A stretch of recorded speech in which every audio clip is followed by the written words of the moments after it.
अकिवाट दुर्घटनेतील इक्बाल बैरागदार यांचा मृतदेह अखेर 4 महिन्यांनी सापडला। 2 ऑगस्ट 2024 रोजी अकिवाट येथे बैरागदार आणि त्यांचे सहकारी ट्रॅक्टरने बस्तवाड येथील शेताकडे पुलावरून जात असताना पाण्याचा अंदाज न आल्याने ट्रॅक्टर नदीत कोसळून मोठी दुर्घटना झाली होती। यामध्ये दोघांचा मृत्यू झाला होता। त्यांचे मृतदेह सापडले होते, तर इक्बाल बैरागदार हे वाहून गेले होते। त्यांचा मृतदेह अद्यापही सापडला नव्हता। बैरागदार यांच्या कुटुंबियांनी त्यांची शोध मोहीम चालूच ठेवली होती।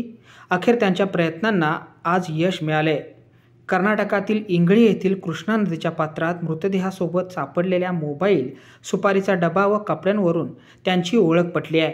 कृष्णा नदीच्या इंगळी येथील पात्रालगत मिळून आलेल्या मृतदेहाच्या अवशेषासोबत बैरागदार यांच्या सुपारीचा डबा, मोबाईल, अंगातील क्रीम कलरची पॅन्ट, लाइनिंग टी शर्ट यावरून नातेवाईकांनी त्यांची ओळख पटवली आहे।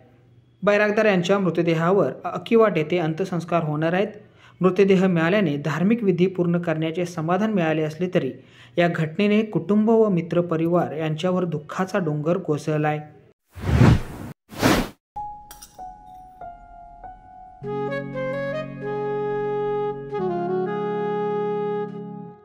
बाबा, आज येताना बासुंदी घेऊन या ना।